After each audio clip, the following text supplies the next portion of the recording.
Wonderla toilet cleaning ను సులభంగా మార్చే పవర్ఫుల్ ప్రొడక్ట్ ఎలిమ్ టాయిలెట్ క్లీనర్.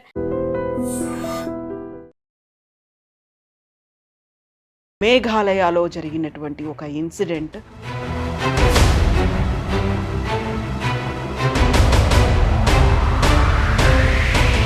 మూడు రాష్ట్రాలు షేక్ అవడమే కాదు, దేశవ్యాప్తంగా ఆ సంఘటన అయ్యో అలా ఎలా జరిగింది.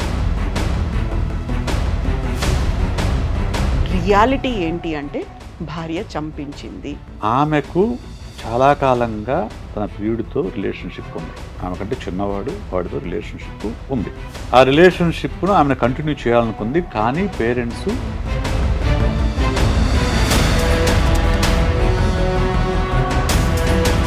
విధవగా ఉంటే ఎవరికి పెళ్లి చేసుకోవాలి కాబట్టి మీరు చేసుకోవచ్చు, అప్పుడు పేరెంట్స్ ఒప్పుకోవచ్చు.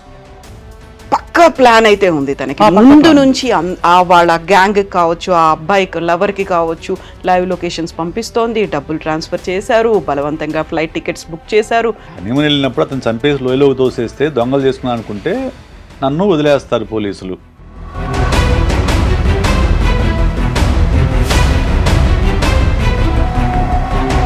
ఇక్కడ ఇంకో విషయం కూడా మనం గమనించాలి.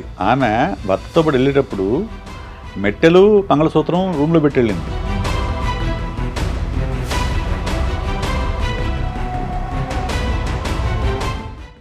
నమస్తే, నేను కవిత.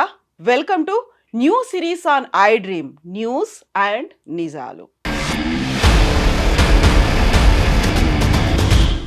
పెళ్ళి, హనీమూన్, హత్య, ఆ తర్వాత విస్తుపోయేటువంటి నిజాలు, ట్విస్ట్ల మీద ట్విస్టులు.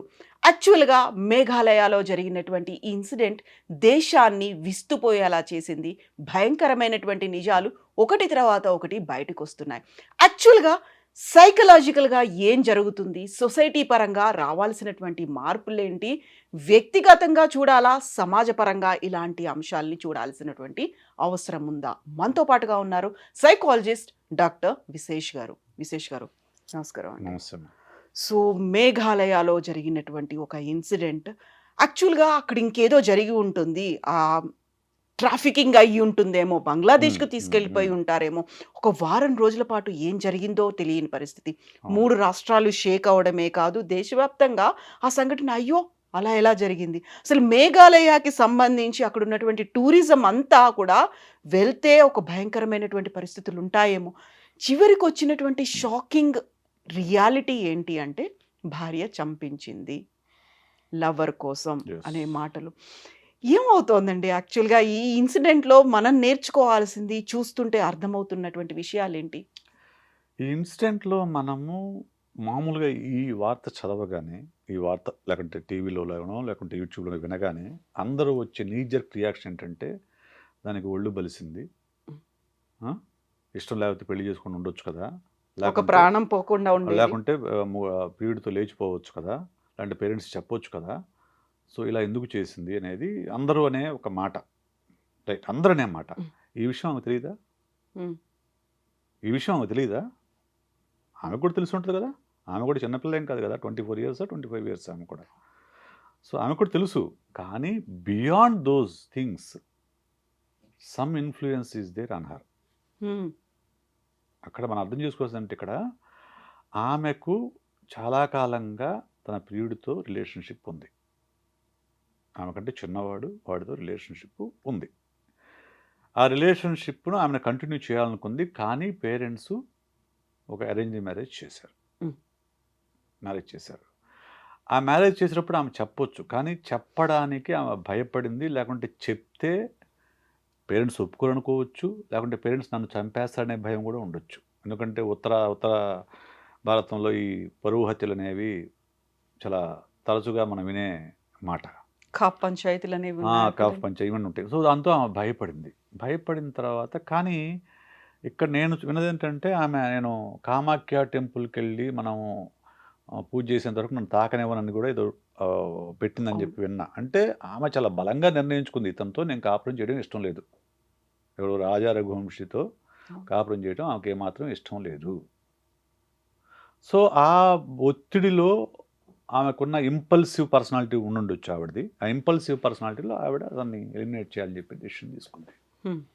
అలాగైతే ఏంటంటే అది కూడా ఎందుకంటే నాకున్న ఇప్పుడు మనకున్న సమాచారం ప్రకారము చంపేస్తే అతన్ని భర్తను చంపేస్తే అది దొంగతనంగానో ఇంకో రకంగా చిత్రీకరించి చంపేస్తే ఈమె విధవ అవుతుంది. విధవకు ఒక గౌరవం ఉంటుంది. విధవగా ఉంటే ఎవరికి పెళ్లి చేసుకోవాలి కాబట్టి మీరు చేసుకోవచ్చు. అప్పుడు పేరెంట్స్ ఒప్పుకోవచ్చు. బహుశా ఆమె ఈ విధంగా ఆలోచించుంటుంది. చంపడం ఖచ్చితంగా తప్పు, నేరము. అందులో ఖచ్చితంగా ఆమె శిక్ష పడుతుంది. అది అనేవారు సమర్థించాల్సిన అవసరం లేదు. కానీ ఏ ఏ ఫ్యాక్టర్స్ దానికి ప్రేరేపించాయి అంటే నాకు అర్థమైన మేరకు పేరెంటల్ ప్రెషర్ అనిపిస్తుంది. పేరెంటల్ ప్రెషర్, ఫ్యామిలీ ప్రెషర్ అనేది ఆమెని సరైన నిర్ణయం తీసుకోకుండా ఖచ్చితంగా తల వంచేలాగా చేశాయి. అది ఆమెకు ఇష్టం లేదు. ఆమెకు ఇష్టం లేదు, ఎక్స్ట్రీమ్ స్టెప్ తీసేసుకుంది. ఆ టైంలో మైండ్ సరిగా పనిచేయదు. రెండు వైపులో ఒకటేమో ఇటువైపు లాగుతుంటుంది, కాలింగ్ టు డిజనెన్స్ అంటాం. ఒకవైపు ఏమో ప్రియుడితో ఉండాలని ఉంది, ఒకవైపు ఏమో పేరెంట్స్ ఏమో ఈ పెళ్లి చేశారు, ఏం చేయాలి, what is the way to come out of it అన్నప్పుడు ఆవిడకి ఆ టైంలో దొరికిన మార్గం ఎలిమినేషన్. కాకపోతే అక్కడ ఒక జీవితం పోయింది, ఒక ప్రాణాన్ని క్రూయల్గా చంపేశారో, ఒక 2 ఫ్యామిలీస్ ఛిద్రమైపోయాయి. వాళ్ళు ఏదైతే పరువు అనుకున్నారో ఆ పరువు ఇప్పుడు లేదు కదా అక్కడ. లేదు. అందుకనే ఇప్పుడు బేసిక్గా ఇది ప్రేమికులు లేకుంటే పెళ్లి చేసుకునేవాళ్ళు కాదండి, పేరెంట్స్ ఆలోచించాల్సిన విషయం. బేసిక్గా పెళ్ళికి ముందు పెళ్లి కూతుర్ని కానీ పెళ్లి కొడుకుని కానీ మీకు ఈ పెళ్లి చేసుకోవడం మనస్ఫూర్తిగా ఇష్టమైన అడగాల్సిన అవసరం ఈ రోజుల్లో ఎంతైనా ఉంది. మన దేశంలో అరేంజ్ మ్యారేజెస్ ఎక్కువ. అరేంజ్ మ్యారేజెస్లో అడిగేటప్పుడు చాలామంది అడగరు కూడా, పేరెంట్స్ వచ్చేసి చేసేస్తారు. కానీ ఈరోజు సమాజం అలా ఈ జనరేషన్ యూత్ అలా లేదు. ఈ జనరేషన్ ఎలా ఉందంటే మనకు నచ్చింది చేసుకోవాలనే ఒక ఆలోచనతో ఉన్నారు. ఆలోచనలు అనేవి జనరేషన్కి మారిపోతూ ఉంటాయి. సో పాతకాలం ఇప్పుడు నా జనరేషన్, అది జనరేషన్ ఎక్స్, వై జనరేషన్ యొక్క మైండ్ సెట్ ఒక రకంగా ఉంటుంది, జెన్ జీ ఒక రకంగా ఉంటుంది, జెన్ ఆల్ఫా ఒక రకంగా ఉంటుంది. సో ఈ జనరేషనల్ గ్యాప్ని అర్థం చేసుకోలేకపోతే ఇటువంటి పరిస్థితులే వస్తాయి. ఖాప్ పంచాయతీల గురించి మాట్లాడుకున్నాము, కులోన్మాద హత్యల గురించి మాట్లాడుకున్నాము, వివాహేతర సంబంధాల్లో జరుగుతున్నటువంటి హత్యల గురించి మాట్లాడుకున్నాం. బట్ ఇది బియాండ్ ఇప్పుడు ఉన్నటువంటి ఇన్సిడెంట్స్ అన్నిటికంటే మించినటువంటి ఒక షాకింగ్ ఇన్సిడెంట్. నా వరకే నాకేం అనిపించలేదు. ఎందుకంటే అది ఒక 2-3 రాష్ట్రాలకు సంబంధించింది కాబట్టి, ఎస్పెషల్లీ హనీమూన్లో తీసుకెళ్ళి చంపేశారు కాబట్టి, హనీమూన్ అనే ఒక పదం బాగా అందరికీ ఆసక్తికరంగా అనిపించింది కాబట్టి వైరల్ అయింది. కానీ మొన్న ఈ మధ్య కదా తెలంగాణలో ఒక ఆవిడ 3 పిల్లల్ని చంపేసి చేసింది. అలాగే వైజాగ్లో ఒక అతను 2 పిల్లల్ని చంపేసి ఆత్మహత్య చేసుకున్నాడు కదా. వెరీ రీసెంట్ గా కూడా అయింది బెంగళూరులో, అక్కడ కర్ణాటకలో 2 పిల్లల్ని వదిలేసి. ఇక్కడ ఏంటంటే నాట్ ఓన్లీ ఫ్యామిలీ, ఇది కూడా అనుకున్నాను, సైకలాజికల్ డిస్టర్బెన్స్ కూడా ఉండొచ్చు, సైకలాజికల్ ఫ్యాక్టర్ కూడా ఉండొచ్చు. ఆ అమ్మాయికి సైకోపాథిక్ లక్షణాలు కానీ, లేకుంటే సోషియోపాథిక్ లక్షణాలు కానీ, నార్సిస్టిక్ లక్షణాలు కానీ ఉండొచ్చు. అవి గుర్తించినప్పుడు ఏమైందంటే ఆ నార్సిస్టిక్ సోషియోపాథిక్ లక్షణాలు ఉన్న వాళ్ళు ఏంటంటే వాళ్ళ సుఖమే వాళ్ళకు ముఖ్యం, మిగతా ఎవరేమనుకున్నా మాకు సంబంధం లేదు, నా హ్యాపీనెస్ నాకు ముఖ్యం అనే ఒక మైండ్ సెట్ ఉంటుంది, ఆ పర్సనాలిటీ ఉంటుంది వాళ్ళకు. అలాంటప్పుడు వాళ్ళు ఏ ఎక్స్ట్రీమ్కైనా వెళ్తారు, వాళ్ళు అటువంటి మనస్తత్వం ఉన్నవాళ్ళు. సో చాలా సందర్భాల్లో ఏమవుతుందంటే ఈ సైకలాజికల్ ఫ్యాక్టర్స్ అనే వాటిని, సైకలాజికల్ డిజార్డర్స్ ఉన్న వాళ్ళని మనం ఎవరు గుర్తించరు, ఎస్పెషల్లీ ఫ్యామిలీ మెంబర్స్ గుర్తించరు. వాటిని గుర్తించినప్పుడు వాళ్ళు ఏ టైంలో ఏదైనా తీసుకుని తెలియదు, ఇంపల్సివిటీ ఉంటుంది. ఇక్కడ ఎస్పెషల్లీ ఈ కేసులో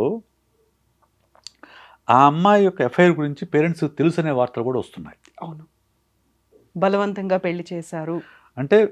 ఎఫ్ఐఆర్ గురించి తెలిసి అతనికి ఇవ్వడం ఇష్టం లేదు. అతను వాళ్ళ ఫ్యాక్టరీలో పనిచేసేవాడు, ఇవ్వరు కదా, సహజంగా ఇవ్వరు. కానీ ప్రేమ గుడ్డిది కదా, ప్రేమకి ఆస్తులు అంతస్తులు సంబంధం లేదు, ప్రేమ గుడ్డిది. ఆమె వర్కర్ని లవ్ చేసింది, అతను చేసుకోవాలనుకుంది, పేరెంట్స్ ఒప్పుకోలేదు, బలవంతంగా కూడా కట్టాడు. నా అభిప్రాయానికి విలువ లేదనే ఫీలింగ్ వస్తుంది కదా ఆమెకి. నా అభిప్రాయానికి విలువ లేదు, పేరెంట్స్ నన్ను బలవంతంగా తల ఉంచారు కాబట్టి పేరెంట్స్ మాటను ధిక్కరించి పేరెంట్స్కి ఒక పాఠం చెప్పాలి, అందులో భాగం కూడా ఇది కావచ్చు. పేరెంట్స్కి గుణపాఠం చెప్పాలనే భాగం కూడా వచ్చింది. సో ఇక్కడ మనం అర్థం చేసుకోవాల్సింది, ఈ రోజుల్లో పెళ్లి విషయంలో 1కి 4 సార్లు ఆలోచించుకునే ముందుకెళ్ళాలి. ఇంతకుముందు మనం చెప్తారు అటు 7 తరాలు ఇటు తరాలు చూడమని చెప్తారు కదా, అవును. చెప్తారు ఒక చెప్పేవాళ్ళు. సంబంధం కుదుర్చుకునే ఒక ముందు. సంబంధం కూర్చుకునే ముందు. ఇప్పుడు అటు 7 తరాలు ఇటు 7 తరాలు కాకపోయినా అసలు ఆ అమ్మాయి అబ్బాయి మనసులో ఏముందో తెలుసుకోవడం అనేది ఖచ్చితంగా అవసరం. True. తెలుసుకోకుండా పేరెంట్స్ బాగున్నారు, ఫ్యామిలీ బాగుంది, ఫైనాన్షియల్ స్టేటస్ బాగుంది, కట్నం బాగా ఇస్తాడు అనుకుని పెళ్లి చేసుకుంటే ఇలాగే పాప చూస్తే నాకు చాలా జాలేసింది. చాలా హ్యాండ్సమ్గా ఉన్నాడు ఆ కుర్రాడు, చాలా హ్యాండ్సమ్గా ఉన్నాడు రాజా రఘువంశీ. యాక్చువల్గా హనీ ట్రాప్ అనేది మనం గతంలో వినేవాళ్ళం. దీనికి పెట్టిన కాయిన్ చేసిన పేరు హనీమూన్ ట్రాప్ అనేది Honeymoon trap. కాయిన్ చేశారు. పక్కా ప్లాన్ అయితే ఉంది తనకి పక్కా ముందు plan. నుంచి. వాళ్ళ గ్యాంగ్ కావచ్చు, ఆ అబ్బాయికి లవర్కి కావచ్చు, లైవ్ లొకేషన్స్ పంపిస్తోంది, డబ్బులు ట్రాన్స్ఫర్ చేశారు, బలవంతంగా ఫ్లైట్ టికెట్స్ బుక్ చేశారు, రండి ఫాలో అవ్వండి అని చెప్పారు. ఇంత జరిగిన తర్వాత కూడా ఎవరో దోపిడీ దొంగలు వచ్చారు, ఆయన హత్య చేశారు, నా మీద ఉన్నటువంటి ఆభరణాలు తీసుకెళ్లే ప్రయత్నం చేశారు. అదే రిపీటెడ్గా చెప్తూ వచ్చింది తను. అంటే ఆమె నమ్మింది, ఇలా చెప్తే నేను ఈ కేసులో ఇరుక్కోకుండా బయటపడిపోతాను అని ఆమె బలంగా నమ్మింది. వాళ్ళు వేసుకున్న ప్లాన్ అదే. హనీమూన్ వెళ్ళినప్పుడు అతను చంపేసి లోయలోకి తోసేస్తే దొంగలు చేసుకున్నాను అనుకుంటే నన్ను వదిలేస్తారు పోలీసులు, ఓకే, నేను విధవగా మారిపోతాను, తర్వాత నా ప్రియుని పెళ్లి చేసుకోవచ్చని ఆమె బలంగా నమ్మింది. ఇక్కడ ఇంకో విషయం కూడా మనం గమనించాలి. ఆమె భర్తతో పాటు వెళ్ళేటప్పుడు మెట్టెలు మంగళసూత్రం రూమ్లో పెట్టి వెళ్ళింది. అంటే Hotel ఏంటి? room లో. అంత డిస్టెన్స్ ఆమెకి, ఎమోషనల్గా అంత డిస్టెన్స్ ఉంది అతనితో. ఆమె పెళ్ళిని ఏ రీత్యా ఒప్పుకోలే ఆమె. కొత్తగా పెళ్ళైన వాళ్ళు మంగళసూత్రం వదిలిపెట్టరు కదండి, అవును. వదిలిపెట్టరు కదా. కానీ ఆమె రూమ్లో పెట్టేసి వెళ్ళిపోయింది, మంగళసూత్రం మెట్టలు 2 కూడా. అంటే ఏంటి? తనని ఆ భర్తగా ఆమె అంగీకరించట్లేదు. అంత బలవంతంగా ఆమెకు పెళ్లి చేశారనేది మనం అర్థం చేసుకోవాల్సింది. ఇందులో విశేష్ గారు ఇంకొకటి కూడా, అక్కడ రఘువంశీ, రాజా రఘువంశీ కూడా ఈ భార్య అభిప్రాయాలకు చాలా చాలా విలువిచ్చాడు చాలా. అక్కడ. అసలు చాలా ఈవిడ ఎలా అయితే బలంగా నేను లవర్ని పెళ్లి చేసుకోవాలి అనుకుందో, ఆయన కూడా ఆ అమ్మవారి దర్శనం వరకు ఫిజికల్గా ఉండొద్దు మన మధ్య రిలేషన్ అనేదాన్ని ఆయన యాక్సెప్ట్ చేశాడు. చేశాడు. బట్ హనీమూన్ అనే ప్లాన్ తనదే కాబట్టి వెళ్ళాడు. అయినప్పటికీ కూడా he was giving that priority to her. పాపం అతను బలైపోయాడు. అతను ఈమె ప్లాన్కి అమాయకుడు వాడు బలైపోయాడు, అందులో డౌటే లేదు.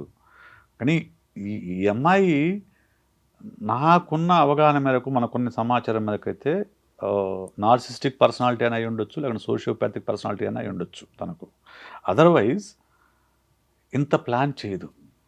పెళ్ళైన 5వ రోజు నుంచి ప్లాన్ మొదలైంది, రైట్. డబ్బు సమకూర్చుకుంది, లవర్కి వాళ్ళకి డబ్బులు పంపించింది, వాళ్ళని ఫాలో అవ్వమని చెప్పింది. ఈవెన్ భర్తని చంపుతున్నప్పుడు కూడా ఆమె చూస్తూనే ఉంది. అంటే ఎంత ధైర్యం కావాలండి దాన్ని చూడ, ఒక వ్యక్తిని చంపుతుంటే కళ్ళారా చూస్తూ చంపడానికి ఎంత ధైర్యం కావాలి. అంటే తను ఆ పర్సనాలిటీ దాంట్లో ఉండుండొచ్చు, సోషియోపాథిక్ పర్సనాలిటీ ఉండుండొచ్చు. అందువల్లనే ఆమె పెద్ద రియాక్ట్ కూడా కాలే. చంపుతుంటే నాకు ఎలిమినేట్ కావడం ఇంపార్టెంట్ అనుకుందాడు, అంతే. ఎలిమినేట్ కావడం ఇంపార్టెంట్, అదొకటి ఆమె టన్నెల్ విజన్. నాకు భర్త చనిపోవాలి, నేను విధవ అవ్వాలి, వాడిని పెళ్లి చేసుకోవాలి, సింపుల్. ఇంతకు మించి నాకు ప్రపంచం ఏమైపోయినా నాకు సంబంధం లేదు, సంబంధం లేదు అనుకుని ఆమె అలాగే బిహేవ్ చేసింది. సో చంపేసింది. కానీ ఈ సమస్య ఏంటంటే ఇక్కడ చాలా సందర్భాల్లో మనం ఇటువంటి కేసులు, ఏ కేసులో అయినా కానీ వాళ్ళకి ఆ సందర్భంలో వాళ్ళ ఆలోచనలు అనేవి అన్నీ కూడా వాళ్ళకున్న ఆ టన్నెల్ థింకింగ్లోనే ఉంటాయండి. అంటే వాళ్ళ దృక్కోణం నుంచి దృక్కోణంలోంచే ఆలోచిస్తారు తప్ప ఇది ఎలాగైనా మనల్ని పట్టుకుంటారు, మనల్ని అరెస్ట్ చేస్తారు, జైల్లో వేస్తారనే ఆలోచన వాళ్ళకి రాదు. అంటే ప్రతి క్రిమినల్ కూడా మనం దొరకమనే ఆలోచనతోనే క్రైమ్ చేస్తాడు. వీళ్ళు కూడా మనం ఎట్లాగూ అనుకుంటుంది, మనం ఎట్లాగూ కొండ మీద తోసేస్తే దొంగలని చెప్పేసి నమ్మేస్తారు అనుకుంటుంది. కానీ ఈ కేసులో ప్రధానంగా ఎట్లా దొరికింది ఆవిడ? Digital print, digital foot prints.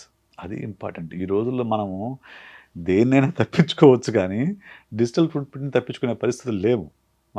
మనం everything we are doing with our mobile. మనం డబ్బులు ట్రాన్సాక్షన్ మొబైల్లో చేస్తున్నాము, మెసేజ్లు పెట్టిన మొబైల్లో స్మార్ట్ ఫోన్ నుంచి పెడుతున్నాము, లేకుంటే ఎవరికైనా కాల్ చేసిన స్మార్ట్ ఫోన్ చేస్తున్నాము, అదంతా దొరుకుతుంది నీకు డేటా దొరుకుతుంది. ఇప్పుడు అలాగే దొరికింది ఆవిడ, లేకుంటే ఎట్లా దొరుకుండేది? అవేవి లేకపోతే కొండ మీద పడిపోయంటే ఎవరు చెప్తారు పడిపోలేదని? చెప్పలేం కదా, ఏదైనా ప్రమాదం జరిగి ఉండొచ్చు అనుకుంటారు. కానీ ఎప్పుడైతే ఈ ట్రాన్సాక్షన్స్ ఇవన్నీ చూసారో ఓకే దీని వెనక ఏదో ఉంది అనేది అర్థమైంది. ఆమె ఎక్కడో ఉత్తరప్రదేశ్లో ఎక్కడ దొరికింది. మళ్ళీ అక్కడ కూడా ఆమె కథ చెప్తుంది, నన్ను కిడ్నాప్ చేశారు, లేకుంటే ఏదో చేశారు, ఇక్కడ వదిలిపెట్టారు అని. అంటే ఆమె బలంగా నమ్మింది ఆ స్టోరీని. నేను ఈ ప్లాన్ అమలు చేస్తే నేను సేఫ్గా బయటపడతాను అనేది ఆవిడ బలంగా నమ్మింది. సో పెళ్ళి అనేది అతిపెద్ద సెలబ్రేషన్, ఒక జీవితంలో ముఖ్యమైనటువంటి ఘట్టం. దాన్ని వ్యక్తులు ఎంత ఉన్నతంగా ఊహించుకుంటారో, ఎంత హై ప్రయారిటీ అనేది ఇస్తారో, ఒక పెళ్ళి అనేది స్టేటస్ సింబల్గా ఫ్యామిలీస్ కూడా మారిపోయింది. మనం ఈ హత్య జరిగిన తర్వాత, అంటే రాజా రఘువంశీది ఇన్సిడెంట్ అయిన తర్వాత మెల్లిగా వైఫై చేయించింది అన్న తర్వాత బోల్డ్ అన్ని సోషల్ మీడియాలో రీల్స్ ఇవన్నీ బయటకు వచ్చినప్పుడు హీ వాజ్ సో ఎక్సైటెడ్, చాలా ఎదురు చూస్తూ ఉన్నాడు. పెళ్లికి సంబంధించి సంబరాలు చేసుకుంటూ ఉంటున్నాడు. బారాత్ అనేది ఉంది, రీల్స్ అనేవి ఉన్నాయి, అన్ని రకాలుగా అంత ఆయన సోల్ఫుల్గా నమ్మి ఇన్వాల్వ్ అయిన తర్వాత సో చాలా క్వైట్ కామన్ థింగ్ అనిపిస్తుండొచ్చు. కానీ ఇక్కడ మనం ఆలోచించాల్సింది ఫ్యామిలీల పరంగా చూసుకున్నా, వ్యక్తుల పరంగా చూసుకున్నా రావాల్సినటువంటి మార్పు చాలా చాలా చాలా ఉంది కదా. అదే నేను చెప్పేదండి. ఇప్పుడు మనం ఏ జనరేషన్లో ఉన్నాం అనేది మనం ఫస్ట్ ఆలోచిద్దాం. మనకేముంది, జనరేషన్స్ మారుతున్నా కానీ పద్ధతులు మారడంలా. ఈ రోజుకి అరేంజ్ మ్యారేజ్ అనేది ఎక్కువ జరుగుతున్నాయి. మన జరిగే మ్యారేజెస్లో నాకు తెలిసి 80-90% అరేంజ్ మ్యారేజెసే ఉంటాయి. ఓన్లీ ఒక బాగా చదువుకున్న వాళ్ళు, బయటకు వెళ్ళిన వాళ్ళు ఎవరైనా 10%, 20% లవ్ మ్యారేజ్ చేసుకున్నారు తప్ప అదర్వైజ్ అరేంజ్ మ్యారేజ్ జరుగుతున్నాయి. అరేంజ్ మ్యారేజ్లో ఏం తెలుసుకుంటా చెప్పండి మీరు? ఏం తెలుసుకుంటే అవతల వ్యక్తి గురించి? కాకపోతే మా వెనకాల ఫ్యామిలీ ఉంది, వాళ్ళు సపోర్ట్ ఉంటారు ఏదైనా ఇలాంటి ఇన్సిడెంట్స్ అయినప్పుడు, లేకపోతే ఆర్థికంగా. ఇప్పుడు ఇద్దరు వ్యక్తులు పెళ్లి చూపులు చూసుకుంటారండి. పెళ్లి చూపులు ఏం తెలుస్తుంది? అమ్మాయి అందంగా ఉందా, వేచర్స్ బాగున్నాయా అంతే తెలుస్తుంది. అంతకుమించి ఇంకేం తెలుస్తుంది? ఆ అమ్మాయి మనసులో ఏమో తెలియదు కదా. సో ఆ స్కోప్ ఇప్పుడు పర్లేదు. కొంతమంది ఒక గ్యాప్ తీసుకొని, 2-3 months గ్యాప్ తీసుకొని మధ్యలో మాట్లాడుకుంటున్నారు, అట్లీస్ట్ తెలుసుకోవడానికి ప్రయత్నం చేస్తున్నారు. కానీ ఏమవుతుందంటే ఎవరైనా కానివ్వండి, ప్రేమలో అయినా ఇలా పెళ్ళికి ముందు డేటింగ్లో అయినా కానివ్వండి, ఏ వ్యక్తి తన లోపల ఉన్న నెగిటివ్స్ని బయట చెప్పరు. అవును, అందరూ కూడా తమ పాజిటివ్ ప్రొజెక్ట్ చేయడానికి ప్రయత్నం చేస్తారు. ఇక్కడ అబ్బాయి అయినా అమ్మాయి అయినా నేను చాలా మంచివాడిని, నేను చాలా మంచి అమ్మాయిని, ఆ పాజిటివ్ ప్రొజెక్ట్ చేయడానికి ప్రయత్నం చేస్తారు తప్ప నెగిటివ్స్ని ఎవరు కూడా చూపించరు. సో అది ఎట్లాగా? అది రేపు పెళ్ళైన తర్వాత వాళ్ళకి ఏంటంటే చిన్న చిన్న విషయాల దగ్గర గొడవ మొదలవుతుంది. సో అప్పుడు ఎక్స్ట్రీమ్ స్టెప్స్ తీసుకుంటున్నారు ఇప్పుడు ఈ జనరేషన్ మెయిన్గా. కానీ ఈ జనరేషన్ ఇంకొక ఆనందించాల్సిన విషయం ఏంటంటే ఇంతకు ముందులా కొట్టుకోవడం, తిట్టుకోవడం లేదు. వీళ్ళంత వరకు నచ్చకపోతే విడిపోతున్నారు, లేదా ఇలాంటి ఎక్స్ట్రీమ్స్ చూస్తున్నాం. ఇది ఎక్స్ట్రీమ్ అండి. ఇది ఏదో రేర్గా జరిగే ఇన్సిడెంట్ తప్ప ఇది ఆ అమ్మాయి అది ఫిక్స్ అయిపోయింది అంతే. తను ఇంకా వాళ్ళ పేరెంట్స్ నుంచి తప్పించుకోవడం కోసం, ఈ పెళ్లి నుంచి తప్పించుకోవడం కోసం ఇది ఒక్కటే మార్గం అని ఆవిడ ఒక ఇంపల్సివ్ మైండ్ సెట్లో తీసుకున్న ఒక నిర్ణయం అంతే. దానికి లవర్ కూడా తోడయ్యాడు. డబ్బులు ఎక్కడి నుంచి వచ్చినాయో ఇంకా తేలలేదు. సో మన డబ్బులు ఎట్లా సమకూర్చుకుంది, సో ఇంప్లిమెంట్ చేసింది, బట్ దొరికింది అల్టిమేట్గా. మనము ఇప్పుడు ఐ డ్రీమ్ ద్వారా మనము ప్రజలకు చెప్పాల్సింది అంటే, నేరం చేసిన వాడు తప్పించుకోవడం చాలా కష్టం ఈ రోజుల్లో. ఎందుకంటే నీకు డిజిటల్ ఫుట్ ప్రింట్ అనేది నీకు ఈజీగా, నీకు మొబైల్ ఫోన్ నుంచి ఎవ్రీథింగ్ ఈజ్ దొరికిపోతుంది. అలా కాకపోయినా ప్రతి చోట ఇప్పుడు ఏమంటాం సీసీటీవీ కెమెరాస్ ఉంటున్నాయి, ఎవ్రీవేర్ సీసీటీవీ కెమెరాస్ ఉన్నాయి. నువ్వు ఎక్కడ మూవ్మెంట్ అవుతున్నావు, ఎక్కడ లేకపోయినా ఇంకో చోట ఉండొచ్చు, పోయే దారిలో మనం ఎక్కడ మూవ్మెంట్ అనేది ఈజీ కనుక్కోవచ్చు. ఎప్పుడు పోలీసులు ఫోకస్ చేస్తే. ఇది సెన్సేషన్ ఎందుకంటే పోలీసులు ఫోకస్ చేశారు, పట్టుకున్నారు. అదే ఫోకస్ చేయని కేసులు ఎన్ని లేవు మన చుట్టూ. అసలు పేపర్లో రాని కేసులు కూడా చాలా ఉంటాయి కదా. అది మనం అందరం గుర్తు చేసిందంటే, నేరం చేస్తే ఇప్పుడు దొరకటం అనేది చాలా ఈజీ. ఇప్పుడు నేరం చేస్తే దొరకడం ఎంత ఈజీయో మనసులో ఏముందో తెలుసుకోవడం మాత్రం చాలా కష్టం. చాలా కష్టం. అలాంటి టైంలో ఇండివిజువల్గా ఇప్పుడు పెళ్లి కొడుకు పెళ్లి కూతురో లేకుంటే లవర్సో పేరెంట్సో ఫ్యామిలీసో సొసైటీయో ఎలా మార్పు చెందాలంటారు? పేరెంట్స్ ఫస్ట్ బేసిక్గా పేరెంట్స్ మారాలండి. హ్మ్. నేను చాలామందిని గమనిస్తున్నా కదా, కౌన్సిలింగ్ చాలామంది వస్తూ ఉంటారు. మా అమ్మాయి అతను ప్రేమించిందండి, ఎలాగైనా మీరు చెప్పి అతను అమ్మాయి మనసు మార్చండి అని వస్తారు. హ్మ్. నేను ఎలా మారుస్తాను మనసు? ఆ అమ్మాయి ఒక వ్యక్తిని ఇష్టపడిన తర్వాత ఒక సైకాలజీ తీసుకొచ్చి మీ మనసు మార్చమంటే నేను ఎలా మారుస్తాను? మనసు ఎలా మారుస్తాను? పోనీ అనెతికలు కూడా మార్చడానికి కూడా. ఎందుకంటే ఆ అమ్మాయి ఇష్టపడుతున్న వ్యక్తిని నేను ఏదో టెక్నిక్స్ చూపించి ఎలా మార్చాలి? మార్చడం అది నైతికమేనా? కాదు. కాదు. అసలు ఆ అమ్మాయిని ప్రేమించింది తప్పేంటి? క్వశ్చన్ అది. నా క్వశ్చన్ ఏంటంటే ఒక సైకాలజిస్ట్‌గా తప్పేంటి? ఒక అమ్మాయి పేరెంట్స్ యాంగిల్లో చూస్తే అది తప్పు అనిపిస్తుంది. అదే ఎందుకు ఎందుకంటే తప్పు? మాకంటే కూడా తక్కువ శాలరీయో లేకుంటే వాళ్ళకున్నటువంటి ఓకే. ఆర్థిక పరిస్థితుల్లో తక్కువ అమ్మాయి కులమో, తక్కువ శాలరీ కష్టపడుతుంది. ఏదో అనుకున్నారనుకోండి. కానీ ఆ వ్యక్తితో కాపురం చేసేది ఎవరు? ఎవరు? ఆ అమ్మాయే గదా! ఆ అమ్మాయికి తెలీదా ఆ అబ్బాయి తక్కువ శాలరీ అని? ఆ అమ్మాయికి తెలీదా ఆ అబ్బాయి తక్కువ కులం అని? తెలుసు కదా! అంటే ఏందంటే మనకు మన కల్చర్‌లో పిల్లలు ఎంత పెద్దవాళ్ళైనా కానీ పేరెంట్స్ చెప్పిన మాటే వినాలనే ఒక మైండ్ సెట్‌లో ఉంటాం మనం. పెద్దలను గౌరవించాలి. వాళ్ళు ఎంత స్టూపిడ్ పని చేసినా గానీ. రైట్. వాళ్ళ ఆ మైండ్ సెట్‌లో ఉంటాం కాబట్టి ఒక 20, 25 ఏళ్ల వయసున్న అమ్మాయికి తన జీవితానికి సంబంధించిన నిర్ణయం తీసుకోలేకపోతుంది అని అంటే సరైనది. ఆ తప్పు పేరెంట్స్‌ది. పేరెంట్స్ తప్పు. అమ్మాయిది కాదు. ఎందుకంటే ఒక మేజర్ అయ్యి 20, 25 ఇయర్స్ వచ్చిన ఒక అబ్బాయికి కానీ, అమ్మాయికి కానీ తన జీవితానికి సంబంధించిన నిర్ణయం తీసుకునే శక్తి సామర్థ్యాలు ఉండాలి. హ్మ్. ఆ వేలో పిల్లల్ని పెంచాలి. పెంచినప్పుడు వాళ్ళు కరెక్ట్‌గా డెసిషన్ తీసుకుంటారు. లైఫ్ పార్ట్నర్ గురించి. మనకలా లేదు గదా! మనకెంతసేపటికి మన పెంపకం అంతా కూడా మార్కులు, ర్యాంకులు, ఉద్యోగం. అంతే. ఇది గనక వస్తే బాగా పెంచినట్టు లెక్క. వాళ్ళు కానీ జీవితంలో సెటిల్ అయిపోతారు అనే సెటిల్ ఒకటి. అయిపోతారు. అంతేగాని వాళ్ళ మనసులో ఏముందో చెప్పే స్వేచ్ఛ ఎవరు? పేరెంట్స్ చాలామంది ఇవ్వరు. ఇప్పుడు అక్కడ జరిగింది కూడా అదే. ఇప్పుడు ఆ అమ్మాయికి తన మనసులో ఉన్న ఎమోషన్‌ని స్పష్టంగా చెప్పే ఛాన్స్ ఇచ్చుంటే, ఒకవేళ వాళ్ళకి తెలిసినా గానీ వాళ్ళు దాన్ని ఆమోదించి ఉంటే, హ్మ్. లేదా ఆమోదం లేనప్పుడు ఇది కరెక్ట్ కాదనే విషయాన్ని ఆ అమ్మాయి కన్విన్స్ చేసేలాగా చెప్పగలిగి ఉంటే, ఈ ప్రమాదం జరిగుండేదా? హ్మ్. ఇదేది చేయలే వాళ్ళు. మేము పేరెంట్స్ కాబట్టి నువ్వు మా మాట వినాలి, పెళ్లి చేసుకోవాలి అంతే. వాళ్ళు అధికారం ఉపయోగించారు. ఆమె తనకు నచ్చింది తనకు తెలిసిన మార్గం తను చేసింది. సో ఇక్కడ పేరెంట్స్ మారాలి. హ్మ్. పిల్లలకు మార్కులు, ర్యాంకులతో పాటు ఆలోచించే శక్తి, ఆలోచించే సామర్థ్యం మన పిల్లలకి ఇవ్వాలి. అలాగే ఒక ఎమోషన్ని పేరెంట్స్‌తో స్వేచ్ఛగా పంచుకునే స్పేస్ ఇవ్వాలి. అది ఇప్పుడు సింపుల్ చెప్తానండి. టీనేజ్‌కి వస్తారు. హ్మ్. టీనేజ్ పిల్లలు క్లాస్‌మేట్‌నో, ఎదురింటి అబ్బాయినో, పక్కింటి అబ్బాయినో, ఎదురింటి అమ్మాయినో, పక్కింటి అమ్మాయినో ఇష్టపడతారు. అది తెలిస్తే పేరెంట్స్ ఎంత గంగవిల్లుతారంటే ఏదో ఘోరం జరిగిపోయినట్లుగా ఫీల్ అవుతారు. నేను చెప్తాను సైకాలజిస్ట్‌గా, టీనేజ్‌కి వచ్చిన పిల్లలు ఆపోజిట్ సెక్స్ పట్ల అట్రాక్ట్ అయితే అది చాలా న్యాచురల్.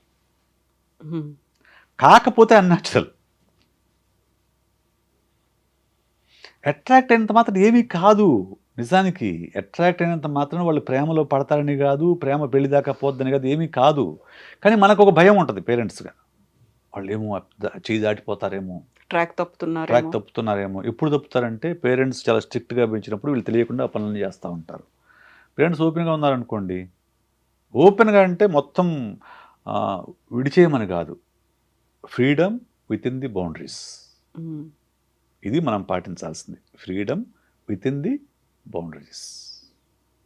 అప్పుడు ఆ అమ్మాయి వచ్చి నాకు ఆ అబ్బాయి అంటే ఇష్టం అని చెప్తుంది. లేకుంటే ఆ అబ్బాయి వచ్చి నాకు ఆ అమ్మాయి నచ్చిందని చెప్తుంది. సరే ఓకే. నచ్చడం ఎంతకాలం నచ్చుతుందో చూద్దాంలే. లైక్ వేరు, లవ్ వేరు. నచ్చడం వేరు, ప్రేమించడం వేరు. ఇది చాలామందికి డిఫరెన్స్ తెలియదు. హ్మ్. ఒక అమ్మాయిని ఇష్టపడ్డారు, ఒక అబ్బాయిని ఇష్టపడ్డారు, ఏదో ఘోరం నేరం జరిగిపోయిందని వాళ్ళని కొట్టడము, తిట్టడము, హౌస్ అరెస్ట్ చేయడము, చదువు మాన్పించేయడము, ఇటువంటివన్నీ చేస్తూ ఉంటారు. అది వాళ్ళల్లో ఇంకా రెబలియస్ మైండ్ సెట్ని తీసుకొస్తుంది. వాళ్ళు రెబల్గా మారిపోతారు. ఎలాగైనా కానీ పేరెంట్స్ చెప్పిన దానికి నేను వ్యతిరేకంగా చేయాలి, నాకు నచ్చిన పని నేను చేయాలని వాళ్ళు ఇంకొంచెం అగ్రెసివ్గా మారి ఇదిగో ఇటువంటి కార్యక్రమాలకి పాల్పడుతుంటారు. అక్కడ జెండర్ అనేది కూడా లేదు. జనరల్ ఈ కాదు, ఎవరైనా ఎవరైనా కానీ ఇలా మారొచ్చు, ఇలా ఎవరైనా. చెయ్యొచ్చు, మనం అంతే. అమ్మాయిల్ని అదుపులో పెట్టాలి, అబ్బాయిలకు బుద్ధులు చెప్పాలి, ఇలా అసలు లేదు. ఈ మధ్య జరుగుతున్నటువంటి ఇన్సిడెంట్స్ ఏవి అయినా కానీ ఎవరైనా ఎలాంటి కిరాతకానికైనా పాల్పడవచ్చు, ఎంత క్రూరమైనటువంటి ఆలోచన అయినా చెయ్యొచ్చు అనేది. చేయొచ్చు. అబ్బాయిలు అమ్మాయిలు తేడా ఏముంది? ఇప్పుడు ఇటువంటి పనులు చాలామంది అబ్బాయిలు చేస్తున్నారు. అమ్మాయి చేసింది కాబట్టి ఇప్పుడు చాలా సెన్సేషన్ అయింది. ఇది ఉమ్. సెన్సేషన్ అయింది. అదే అబ్బాయిలు చేయట్లేదా? మనకి ఎన్ని వార్తలు రావడం లేదు? పెళ్ళైన నవవధువుని చంపేసిన భర్త, నవవధుని చంపేసిన అత్త కూడా, అత్త మామూలు ఎన్ని రావట్లేదు మనకు వార్తలు.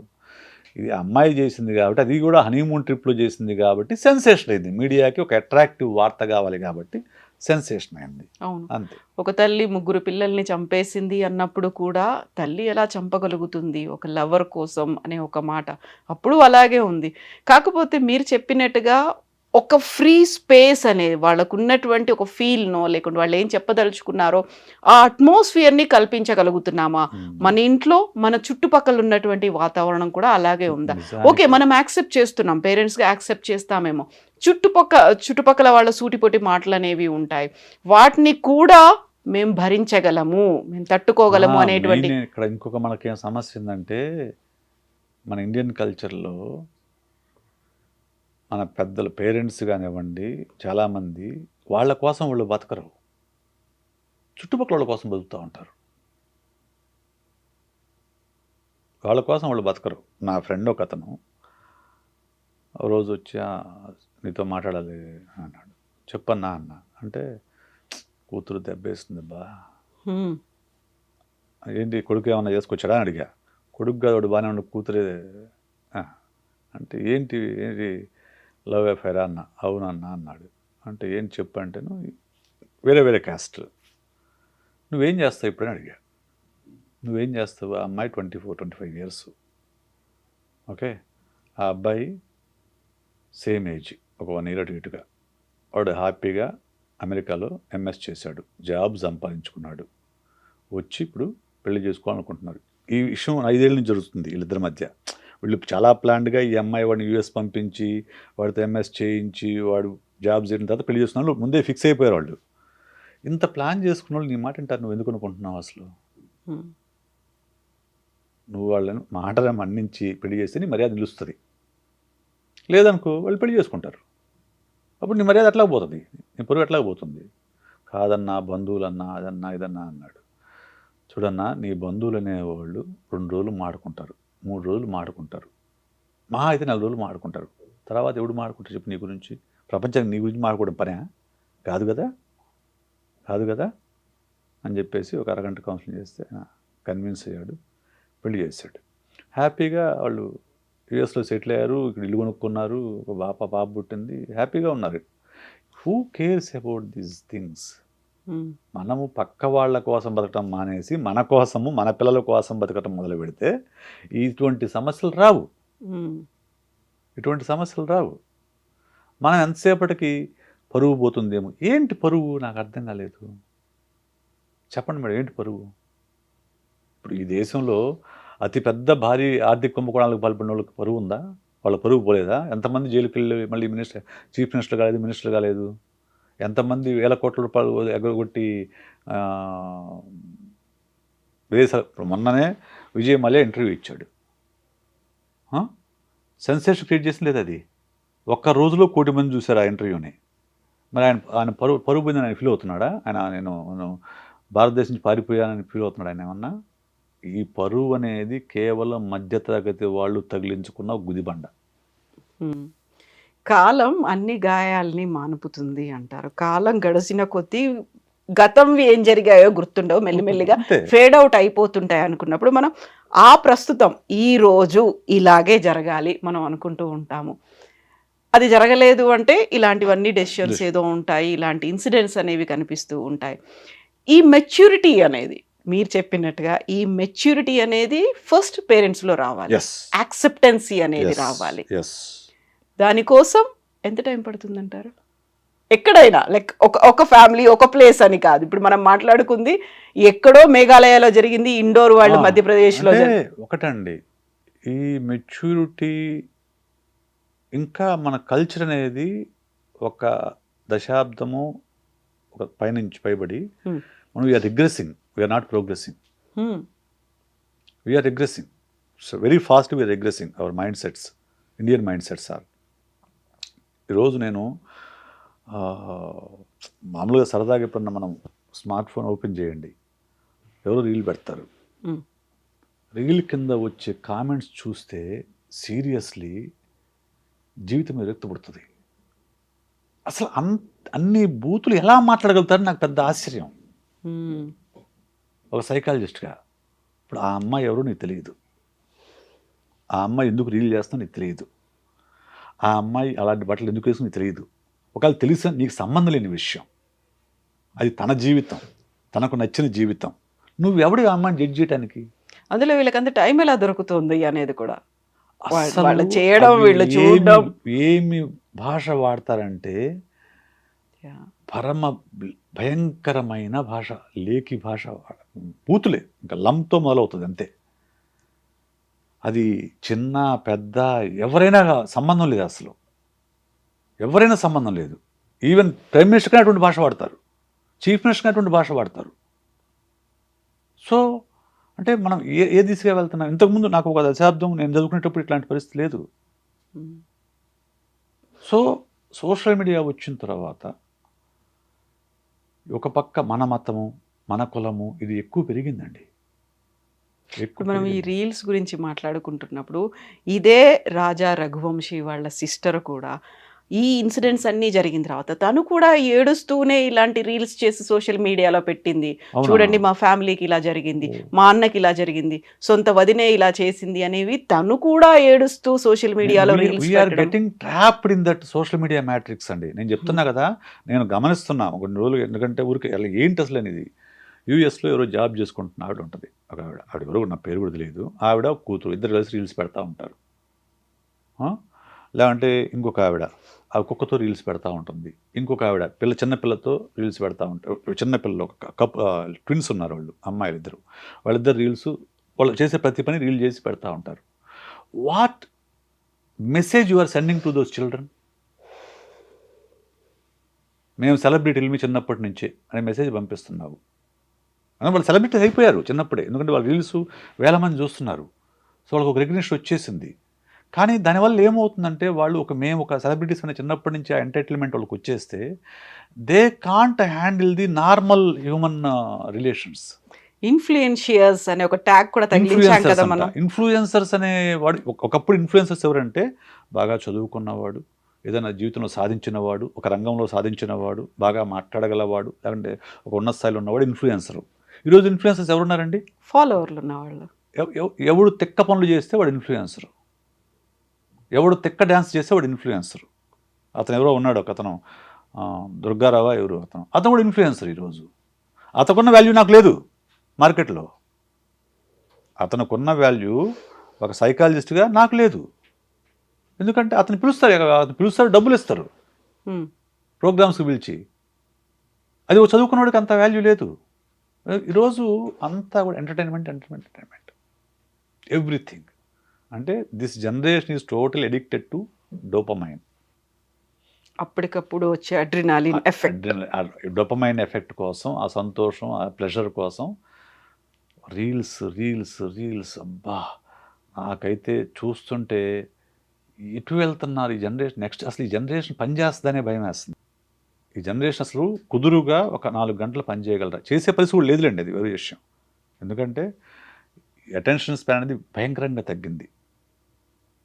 సో సరే, మళ్ళీ మనం వెనక్కి ఎక్కడి నుంచి అక్కడికి వెళ్తున్నాము. సో ఇది ఆ అమ్మాయి ఒకదాన్ని తప్పు పట్టాల్సిన అవసరం లేదు. మనం టోటల్ ఇండియన్ కల్చరే రిగ్రెస్ అవుతుంది. మనం రిగ్రెస్ అయ్యి కులము, మతము, ప్రాంతము, భాష వీటి చుట్టూ తిరుగుతూ ఉన్నప్పుడు ఫ్రీడమ్ ఎక్కడుంది? ఇండివిజువల్ ఫ్రీడమ్ లేనప్పుడు మనిషికి, నీకు సోషల్ ప్రెషర్స్ పెరిగిపోయినప్పుడు ఇటువంటి పనులు జరుగుతాయి. పేరెంటల్ ప్రెషర్ కావచ్చు, సోషల్ ప్రెషర్ కావచ్చు, ఏదైనా కావచ్చు. మనిషికి స్వేచ్ఛ ఉండాలి. తన జీవితానికి సంబంధించిన నిర్ణయం తీసుకునే స్వేచ్ఛ తనకు ఉన్నప్పుడు మాత్రమే ఇటువంటివి తగ్గుతాయి. We can't see this kind of things in western culture. మనకు వెస్ట్రన్ కల్చర్ ఎక్కడ చూస్తాం ఇటువంటివి రేర్గా జరుగుతాయి. వాళ్ళు కిల్లర్స్ చంపుతారు, అక్కడ సైకోపాత్స్ వాళ్ళు చంపుతారు, కానీ పార్ట్నర్స్ చంపుకోరు వాళ్ళు. ఎందుకంటే వాళ్ళకి నచ్చకపోతే విడిపోయే సౌలభ్యం ఉంది వాళ్ళకు. విడిపోతే యాక్సెప్ట్ చేసేటువంటి సొసైటీ ఉంది, విడిపోతే యాక్సెప్ట్ చేసే సొసైటీ ఉంది. ఇక్కడ ఇంకో భయం ఏంటంటే మెయిన్గా విడిపోతే సొసైటీ మనల్ని చిన్న చూపు చూస్తుంది, మనల్ని ఒక హ్యూమిలియేషన్ గురి చేస్తున్న భయం వల్లనే ఎక్కువ మంది విడిపోరు. ఎక్కువ మంది అందుకే విడిపోరు. ఎక్కువ మంది కొట్టుకుంటూ తిట్టుకుంటూ ఎందుకు కాపురాలు చేస్తారంటే సోషల్ ప్రెషర్ వల్ల. ఇది మారాలి అని అంటే మనుషులు మారాలి. ఒక మనిషికి ఆలోచించే శక్తి ఉంది, వాళ్ళ నిర్ణయం తీసుకునే శక్తి ఉందని నమ్మాలి. నమ్మి వాళ్ళకి ఆ ఫ్రీడమ్ ఇవ్వాలి. ఇచ్చినప్పుడు మాత్రమే ఇవి మారుతాయి తప్ప అంటిల్ దెన్ అప్పటి వరకు ఇవి జరుగుతూనే ఉంటాయి. కాబట్టి వివిధ రూపాల్లో మనం ఇలాగే కూర్చొని మాట్లాడుకుంటూనే ఉంటాం. ఎస్ విశేష్ గారు, థ్యాంక్ యూ సో మచ్ అండి. Thank you. నిజంగా ప్రస్తుతం ఉన్నటువంటి సమాజం దేనికి ప్రయారిటీ ఇస్తుంది? ఆర్థిక సంబంధాల చుట్టూ మాత్రమే తిరుగుతుంది. మళ్ళీ ఎన్నికలంగానే చాలా విరక్తి కలుగుతాం. మంచి అనిపిస్తుంది కదా, లేడీస్ కూడా ఛాలెంజింగ్ జాబ్స్ చేసినప్పుడు చాలా బాగుంటది. ట్రాఫిక్ అసిస్టెంట్స్ గా నియమించిన ట్రాన్స్జెండర్స్ అందరితో సాల్యూట్ చేయించుకుంటున్నారు. ఫుడ్ డెలివరీ ఇవ్వటానికి వెళ్ళినటువంటి డెలివరీ బాయ్ అనిల్ పై కళ్ళ ముందు